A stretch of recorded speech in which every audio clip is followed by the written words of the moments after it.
Hello students, welcome back to my channel back to school. आज हम करने वाले हैं वंडरफुल वेस्ट चैप्टर की एक्सप्लेनेशन को। So let's begin. हमारे चैप्टर का नाम क्या है? Wonderful waste. तो सबसे पहले इसका मतलब समझते हैं। वंडरफुल का मतलब होता है जो चीज़ बहुत ज़्यादा यूनिक होती है, बहुत ज़्यादा अद्भुत होती है, जो चीज़ हमारे लिए बहुत ज़्यादा अच्छी होती है। और वेस्ट का मतलब तो आपको पता ही है, जो चीज़ हमारे काम की नहीं होती। Waste can be quite useful. कभी कभी जो वेस्ट होता है वो हमारे लिए काफ़ी उपयोगी भी साबित होता है, यूजफुल होता है। Find out for your self from the story. जब आप इस स्टोरी को पढ़ेंगे तो आपको पता चलेगा कि कभी कभी वेस्ट हमारे लिए काफ़ी यूजफुल भी हो जाता है। Once the maharaja of Travancore ordered a grand dinner in his palace. एक बार त्रावणकोर के महाराजा ने अपने महल में, अपने पैलेस में एक बहुत ही ग्रैंड डिनर का आयोजन किया। ग्रैंड डिनर मतलब बहुत ही शानदार डिनर।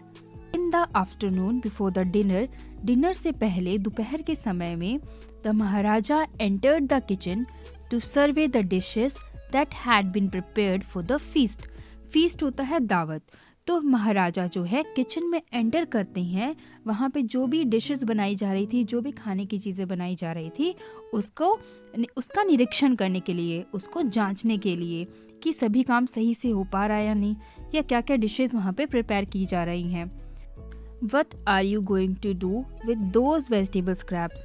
तुम इन बची हुई सब्जियों के छिलके से क्या करने वाले हो? स्क्रैप्स का मतलब होता है किसी भी चीज़ का बचा हुआ हिस्सा। He asked the cook. उन्होंने कुक से पूछा। Pointing to the basket of scraps near the cook. Maharaja ने, जो कुक था, बावर्ची था, उसके पास रखी हुई टोकरी की तरफ इशारा करते हुए पूछा।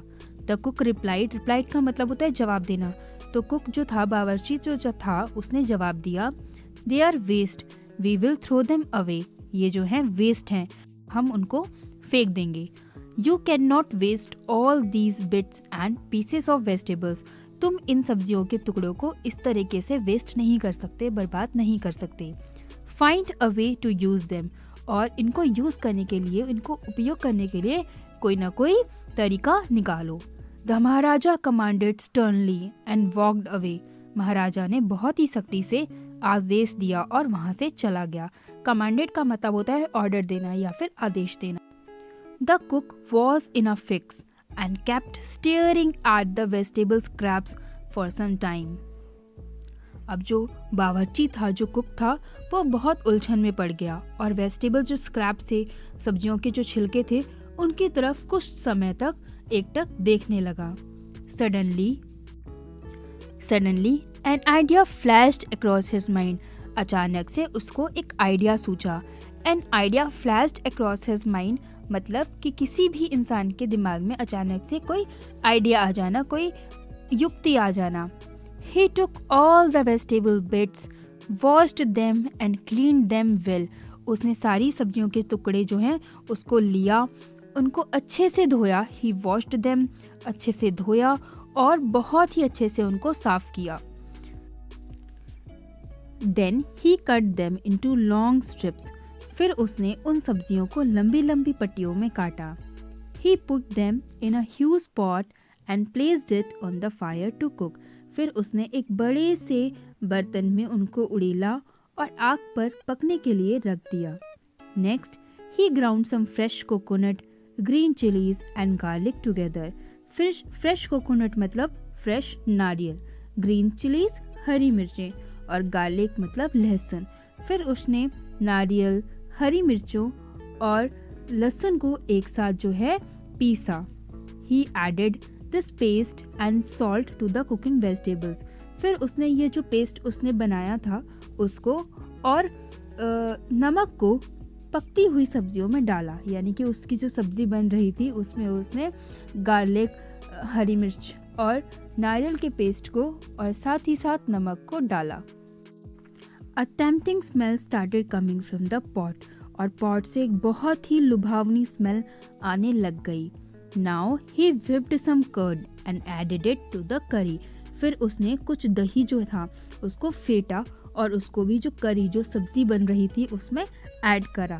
He also poured a few spoonfuls of coconut oil and decorated the dish with curry leaves.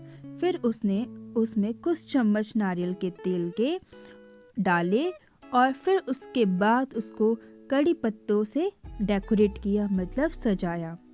Low and behold the new dish was ready. अब जो है सबको सरप्राइज करने के लिए जो नई डिश थी वो तैयार थी।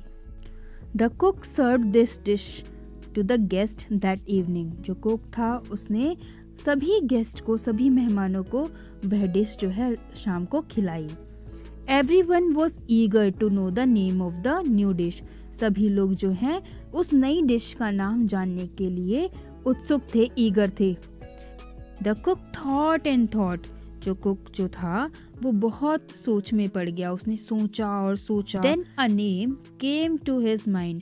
फिर उसके दिमाग में एक नाम आया। ही नेम्ड इट एवियल, और उसने उसका नाम एवियल रख दिया। AVL became famous all over Kerala, और जो पूरे केरला में एवियल जो है फेमस हो गई। And is now one of the dishes in the traditional Kerala feast. और अब जो है केरला की आम दावत में एवियल को शामिल किया जाता है। And imagine it all came from the basket of waste. और सोचिए, और एवियल जो है किससे बनी थी? वेजिटेबल स्क्रैप्स से बनी थी। तो ये चैप्टर आपको कैसा लगा आप कमेंट्स में लिखकर बता सकते हैं, और न्यू वर्ड्स के लिए आप मेरी पहली वाली वीडियो जो है देख सकते हैं। If you like this video you can share it to your friends. Thank you.